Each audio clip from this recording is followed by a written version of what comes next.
Assalamualaikum warahmatullahi wabarakatuh dan salam sejahtera untuk kita semua.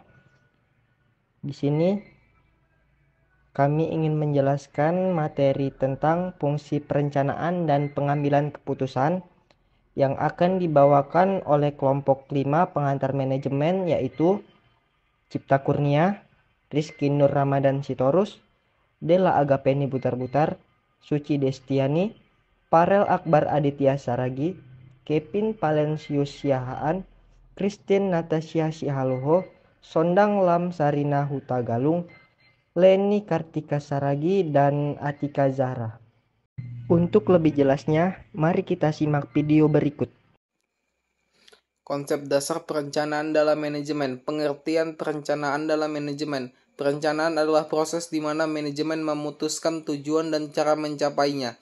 Pentingnya perencanaan dalam manajemen. Para perencana tidak akan dapat mengendalikan waktu masa yang akan datang, tetapi mereka seharusnya berusaha untuk mengidentifikasikan dan menghindarkan kegiatan-kegiatan sekarang dan hasil-hasilnya yang dapat diperkirakan akan mempengaruhi waktu yang akan datang. Ada dua alasan mendasar akan perlunya perencanaan. Yang pertama, protective benefit, dihasilkan dari pengurangan kemungkinan terjadinya kesalahan dalam membuat keputusan. Yang kedua, positive benefit, ini dalam bentuk meningkatnya sukses mencapai tujuan organisasi. Fungsi perencanaan. Yang pertama, perencanaan sebagai pengarah. Yang kedua, perencanaan sebagai minimalisasi ketidakpastian. Yang ketiga, perencanaan sebagai minimalisasi pemborosan sumber daya. Yang keempat, perencanaan sebagai penetapan standar dalam pengawasan kualitas. Tipe dan klasifikasi perencanaan. Yang pertama, perbedaan tipe negara organisasi mempunyai perbedaan misi atau maksud di mana pendekatan perencanaan yang digunakan berbeda pula. Yang kedua, bahkan dalam suatu negara organisasi yang sama dibutuhkan tipe-tipe perencanaan yang berbeda untuk waktu-waktu yang berbeda. Dan pimpinan manajer yang berlainan akan mempunyai gaya perencanaan yang berbeda. Ada paling sedikit 5 dasar mengklasifikasikan rencana-rencana sebagai berikut, yaitu bidang fungsional, tingkat organisasional, karakteristik atau sifat rencana, waktu, dan unsur-unsur rencana. Yang kedua yaitu prosedur perencanaan. Ada beberapa tahap dasar dalam perencanaan. Semua kegiatan perencanaan pada dasarnya melalui beberapa tahapan. Di antaranya adalah tahap yang pertama yaitu menyadari kesempatan. Kesadaran akan suatu kesempatan adalah titik awal yang sebenarnya untuk perencanaan. Kita dapat menetapkan tujuan-tujuan yang realistis tergantung dari kesadaran itu. Tahap yang kedua yaitu menetapkan tujuan. Kita harus menetapkan apa yang menjadi tujuan kita. Tanpa rumusan tujuan yang jelas, tim organisasi akan menggunakan sumber daya secara tidak efektif. Tahap ketiga yaitu menentukan dasar pikiran. Langkah menentukan dasar pikiran membawa kepada salah satu prinsip utama dalam perencanaan, yaitu semakin banyak individu yang diserahi perencanaan itu mengerti dan menyetujui untuk memanfaatkan premis-premis mengenai perencanaan itu. Tahap keempat itu menentukan arah tindakan alternatif. Artinya, langkah keempat di dalam perencanaan adalah mencari dan memeriksa arah-arah alternatif dalam tindakan, khususnya yang tidak nampak dengan segera. Tahap yang kelima yaitu mengevaluasi arah tindakan alternatif. Artinya, tindakan dan kegiatan yang telah dilakukan perlu dilakukan evaluasi kekurangan dari tindakan alternatif yang diambil dan dirasa menghambat atau mengganggu jalannya kegiatan tujuannya, agar tidak terjadi kesalahan pada tahap-tahap selanjutnya dari kegiatan tersebut. Tahap yang keenam, memilih suatu arah tindakan alternatif. Artinya pada langkah ini merupakan langkah yang paling menentukan untuk melanjutkan pada proses pelaksanaan. Kadang-kadang suatu analisa dan evaluasi arah-arah tindakan alternatif akan memperlihatkan bahwa dua atau lebih dari arah-arah tindakan itu dianjurkan. Tahap yang ketujuh yaitu merumuskan rencana-rencana turunan. Pada titik di mana suatu keputusan diambil, perencanaannya jarang lengkap dan biasanya selalu diperlukan rencana-rencana yang diturunkan untuk mendukung rencana pokok. Kemudian yang terakhir yaitu tahap ke-8, mengurutkan rencana-rencana berdasarkan anggaran. Setelah keputusan-keputusan diambil dan rencana-rencana telah ditentukan, Langkah terakhir untuk memberikan arti kepada rencana-rencana itu ialah memberi nomor kepada rencana-rencana itu dengan merubah rencana-rencana itu menjadi anggaran. Bila dilakukan dengan baik, anggaran menjadi sarana untuk mengumpulkan berbagai rencana dan standar yang penting terhadap mana proses perencanaan dapat diukur. 3. Melakukan perencanaan atau planning proses, pengertian tujuan atau goals, dan rencana atau plan. Poin pertama yaitu tujuan atau goals pada dasarnya adalah hasil akhir yang diharapkan dapat diraih atau dicapai oleh individu, kelompok atau seluruh organisasi. Dalam pengertian bahasa Inggris, kadangkala dibedakan antara objektif dan goals. Objektif seringkali diartikan sebagai tujuan dan goals seringkali diartikan sebagai target. Poin kedua, yaitu rencana atau plans, adalah segala bentuk konsep dan dokumentasi yang menggambarkan bagaimana tujuan akan dicapai dan bagaimana sumber daya perusahaan akan dialokasikan. Penjadwalan dari proses pencapaian tujuan hingga segala hal yang terkait dengan pencapaian tujuan. Beberapa jenis tujuan atau tipe of goals dari segi keluasan dan waktu pencapaian. Tujuan juga dapat dibedakan menjadi 3, yaitu poin pertama, tujuan strategis atau strategis goals. Tujuan strategis adalah tujuan yang ingin dicapai oleh perusahaan dalam jangka waktu yang relatif lama, biasanya antara 3 hingga 5 tahun atau juga lebih. Poin kedua, tujuan taktis atau tactical goals. Tujuan taktis adalah tujuan yang ingin dicapai oleh perusahaan dalam jangka waktu yang menengah, relatif lebih singkat dari tujuan strategis. Biasanya pencapaian tujuan ini antara 1 hingga 3 tahun. Poin ketiga yaitu tujuan operasional atau operational goals. Tujuan operasional adalah tujuan yang ingin dicapai dalam satu periode kegiatan perusahaan, biasanya antara 6 bulan hingga 1 tahun. Kadangkala juga dapat hingga mencapai 2 tahun.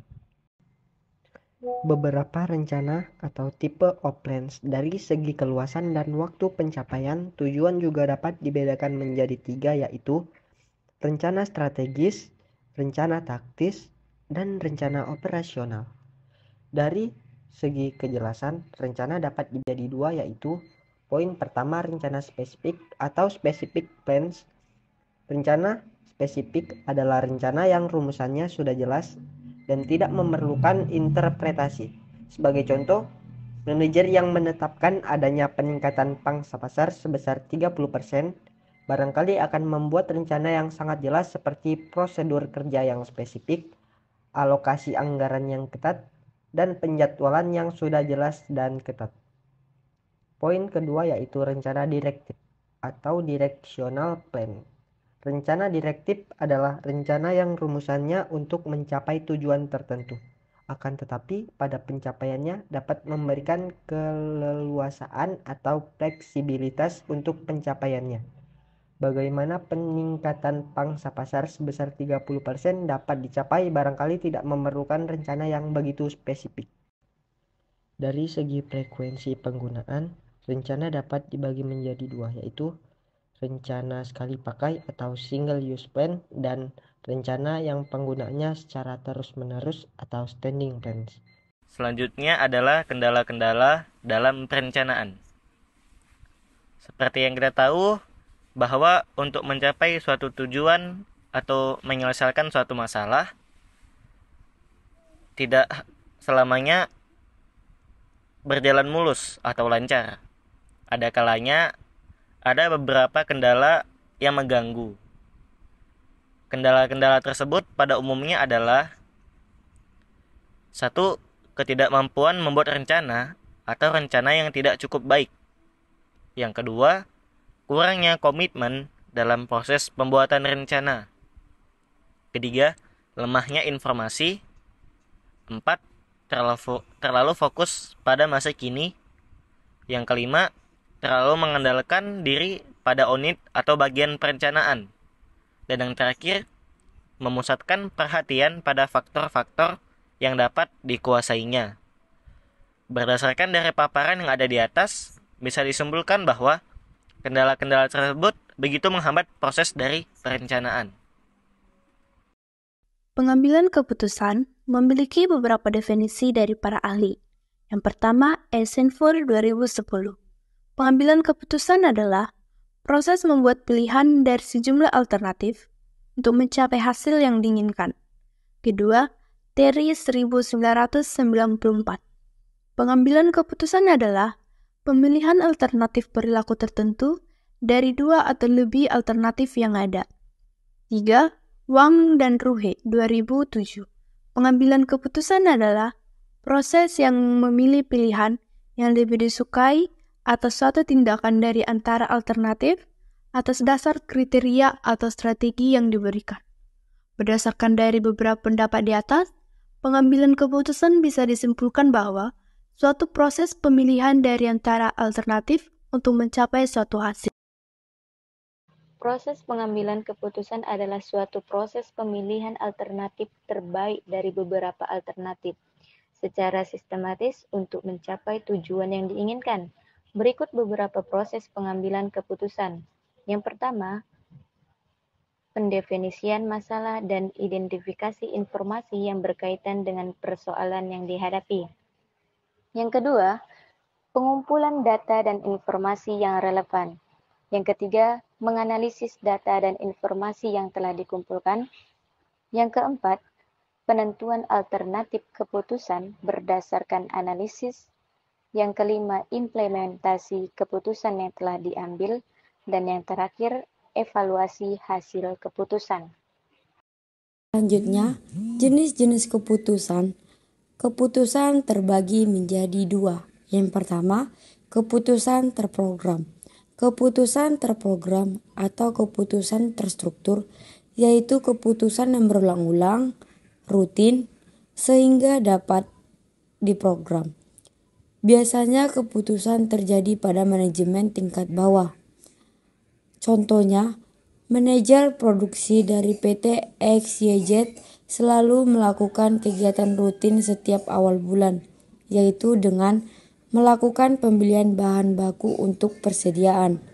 Sifat-sifat keputusan terprogram adalah 1. Berulang-ulang, 2. Rutin, 3. Mudah dipahami, 4. Memiliki pemecahan yang struktur. Nah, keputusan kedua adalah keputusan tidak program. Keputusan tidak program atau keputusan tidak struktur adalah keputusan yang tidak terjadi berulang-ulang dan tidak selalu terjadi. Keputusan ini terjadi di manajemen tingkat atas. Informasi untuk pengambilan keputusan tidak struktur tidak mudah untuk didapatkan, biasanya berasal dari lingkungan luar. Contoh keputusan tidak berstruktur adalah Pak Andre adalah seorang presiden direktur PT Angkasa. Ia harus selalu bisa mengambil keputusan dengan cepat demi kelangsungan perusahaannya. Pengambilan keputusan yang diambil berdasarkan informasi pasar yang harus selalu ia ketahui. Contohnya adalah saham yang berubah dan mengalami omset naik turun. Dia harus bisa menyelesaikan keuangan perusahaan agar saham perusahaan pada bursa efek bisa stabil. Dasar-dasar pengambilan keputusan. Pengambilan keputusan harus dilandasi oleh prosedur dan teknik secara didukung oleh informasi yang tepat atau accurate, benar, reliable, dan tepat waktu, timeless. Ada beberapa landasan yang digunakan dalam pengambilan keputusan yang sangat bergantung dari permasalahan itu sendiri. Menurut George R. Terry dan Bricklow disebutkan dasar-dasar pendekatan dari pengambilan keputusan yang dapat digunakan yaitu: pertama, intuisi. Intuisi adalah istilah untuk kemampuan memahami sesuatu tanpa melalui penalaran rasional dan integritas. Sepertinya pemahaman itu tiba-tiba saja datang dari dunia lain dan di luar kesadaran. Misalnya saja, seorang tiba-tiba saja terdorong untuk membaca sebuah buku. Ternyata di dalam buku itu ditemukan keterangan yang dicari sepertinya selama bertahun-tahun. Atau misalnya merasa bahwa ia harus pergi ke sebuah tempat, ternyata di sana ia menemukan penemuan besar yang mengubah hidupnya. Kedua, pengalaman. Pengambilan keputusan berdasarkan pengalaman memiliki manfaat bagi pengetahuan praktis, karena pengalaman seorang dapat memperkirakan keadaan sesuatu, dapat memperhitungkan untung rugi baik buruknya keputusan yang diambil. Ketiga, pengambilan keputusan berdasarkan data dan fakta empiris dapat memberikan keputusan yang sehat, solid, dan baik. Dengan fakta, tingkat kepercayaan terhadap keputusan dapat lebih tinggi sehingga orang dapat menerima keputusan yang dibuat itu dengan rela dan lapang dada. Keempat, wewenang. Pengambilan keputusan berdasarkan wewenang biasanya dilakukan oleh pemimpin terhadap bawahannya atau oleh orang yang lebih tinggi kedudukannya kepada orang yang lebih rendah kedudukannya. Hasil keputusan dapat bertahan dalam jangka waktu yang cukup lama dan memiliki otentisitas atau otentik, tetapi dapat menimbulkan sifat rutinitas, mengasosiasikan dengan praktek diktatorial, dan sering melewati permasalahan yang seharusnya dipecahkan sehingga dapat menimbulkan kekaburan. Kelima, rasional. Pada pengambilan keputusan yang berdasarkan rasio, keputusan yang dihasilkan bersifat objektif, logis, lebih transparan, dan konsisten untuk memaksimalkan hasil atau nilai dalam batas kendala tertentu, sehingga dapat dikatakan mendekati kebenaran atau sesuai dengan apa yang diinginkan. Pengambilan keputusan secara rasional ini berlaku sepenuhnya dalam keadaan yang ideal. Pertanggungjawaban bagi pembuat keputusan. Konsep pertanggungjawaban bagi pembuat keputusan yaitu seorang pengambil keputusan yang bertanggung jawab akan mempertimbangkan semua aspek, alternatif pilihan, konsekuensinya, sebelum kemudian mengambil keputusan. Untuk dapat melakukan hal tersebut, seseorang perlu belajar bagaimana 1. Mengevaluasi situasi, 2. Menganalisis alternatif pilihan mereka, dan 3. Mempertimbangkan konsekuensi dari masing-masing pilihan itu terhadap diri mereka sendiri dan orang lain. Apa yang terjadi apabila tidak ada pertanggungjawaban bagi pengambil keputusan? Yang pertama adalah dampak terhadap finansial negatif. Yang kedua, kerugian reputasi. Yang ketiga, perpecahan tim. Yang keempat, ketidakpuasan karyawan. Dan yang kelima, resiko lebih tinggi. Jangkauan dari keputusan tersebut menunjuk pada proporsi dari sistem manajemen yang total akan dipengaruhi oleh keputusan tersebut. Semakin besar proporsi tersebut, semakin luas jangkauan dari keputusan tersebut.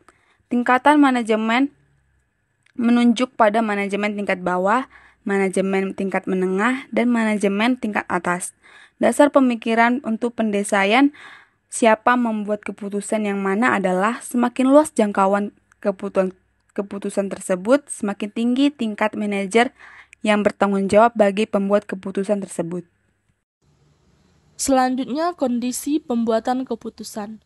Ketika membuat keputusan, manajer mungkin menghadapi 3 kondisi yang berbeda. Yang pertama, kepastian. Situasi yang ideal untuk membuat keputusan adalah situasi dengan adanya kepastian, di mana seorang manajer dapat membuat keputusan yang akurat karena hasil dari setiap alternatif diketahui secara pasti. Yang kedua, risiko, yakni kondisi di mana pembuat keputusan mampu memperkirakan kemungkinan adanya hasil tertentu. Yang terakhir, ketidakpastian. Manajer dapat mengalami situasi pengambilan keputusan ketidakpastian ini. Dalam kondisi tersebut, pilihan terhadap alternatif-alternatif yang ada dipengaruhi oleh jumlah informasi tersedia yang terbatas dan oleh orientasi psikologis dari pembuat keputusan. 11. Pengambilan keputusan kelompok. 1. Fase pengambilan keputusan. Poin pertama, fase orientasi. Sebuah keputusan dimulai dengan munculnya problema yang membutuhkan solusi. Poin kedua, fase diskusi. Selama fase diskusi, anggota kelompok berkumpul dan memproses informasi yang diperlukan dalam mengambil keputusan. Anggota kelompok juga berbagi informasi, mengekspresikan persetujuan atau ketidaksetujuan, dan mencari informasi. Poin ketiga yaitu fase keputusan. Berdasarkan kelompok menerima alternatif yang disukai oleh masukan anggota paling kuat dalam satu keputusan kelompok. Poin keempat, fase implementasi. Apabila keputusan dibuat, 2 pekerjaan penting tetap harus dilakukan. Pertama, keputusan harus dilaksanakan. Kedua, kualitas keputusan harus dievaluasi. 2. Kekuatan pengambilan keputusan kelompok. Kelompok menghasilkan informasi dan pengetahuan yang lebih lengkap. Dengan menggabungkan sumber daya, beberapa individu kelompok membawa lebih banyak masukan dalam proses pengambilan keputusan. 3. Kelemahan pengambilan keputusan kelompok. Kelemahan pengambilan keputusan dari kelompok antara lain disebabkan: pertama, kelompok menggunakan waktu. Biasanya kelompok mengambil lebih banyak waktu untuk mendapatkan penyelesaian dari seorang individu. Jadi, keputusan kelompok tidak selalu efisien. Kedua, ada tekanan dalam kelompok, keinginan anggota kelompok untuk diterima dan dianggap. 12. Teknik pengambilan keputusan kelompok. Kelompok dapat menggunakan berbagai model teknik untuk merangsang pengambilan keputusan. Masing-masing interaksi tersebut meliputi beberapa hal berikut. 1. Interaksi kelompok. Bentuk paling umum dari pengambilan keputusan kelompok terjadi dalam interaksi kelompok. Pada kelompok ini, anggota bertatap muka dan mengandalkan interaksi verbal dan nonverbal untuk berkomunikasi satu sama lain. Yang kedua, brainstorming. Brainstorming dimaksudkan untuk mengatasi tekanan agar sesuai dalam berinteraksi dengan kelompok yang mencegah pengembangan alternatif kreatif. Ketiga, teknik kelompok nominal. Teknik kelompok nominal membatasi diskusi atau komunikasi interpersonal selama proses pengambilan keputusan, sehingga istilah nominal hanya nama. The last title in our presentation is Etika dalam Pengambilan Keputusan. And then I will presentation about it. Ada 5 kriteria dalam mengambil keputusan yang etis. Yang pertama, utilitarian. Yang kedua, universalisme or duty. Yang ketiga, moral rights. Yang keempat, justice. Dan yang kelima, relativisme or self-interest. Utilitarian, yaitu keputusan yang diambil semata-mata atas dasar hasil atau konsekuensi mereka sendiri. Yang kedua, universalisme or duty, yaitu menekan pada baik buruknya perilaku dari sebuah keputusan. Yang ketiga, moral rights, menekan pada hak asasi manusia dan kebebasan individu. Yang keempat, justice, yaitu keadilan atau kesetaraan dalam memperlakukan orang lain.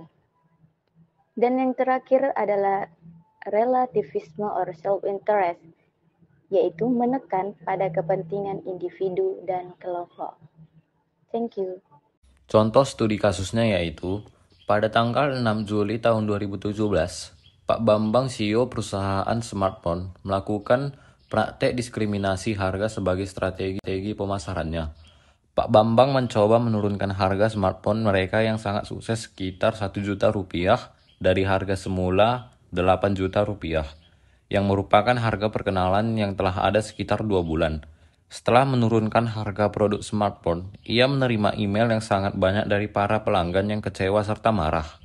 Tetapi 5 hari setelah itu, Pak Bambang menawarkan 500.000 kredit yang dipakai di toko serta online store kepada pelanggan yang telah membayar penuh. Solusinya yaitu, dilihat dari permasalahan Pak Bambang tentang penyusutan harga termasuk ke dalam keputusan secara strategis. Hal ini disebabkan oleh manajemen puncak, yakni CEO dari suatu organisasi. Di sini Pak Bambang mengambil keputusan dengan metode keputusan intuisi dengan pengembangan serta analisis terhadap bermacam tindakan. Dengan kata lain, Pak Bambang berpikir kalau dengan merendahkan harga maka bakal menciptakan keuntungan yang lebih dari sebelumnya dengan penjualan di pasaran yang terus melonjak serta semakin banyak peminatnya. Sebab smartphone ini dijual dengan harga murah, dengan itikat buat mempromosikan lebih luas produk ini dikenal oleh masyarakat yang lebih luas. Semakin banyak pengguna maka akan populer produk tersebut serta nantinya produk ini pantas dijual dengan harga tinggi. Sekian presentasi dari kelompok kami. Bila ada salah kata atau pengucapan mohon dimaafkan. Terima kasih.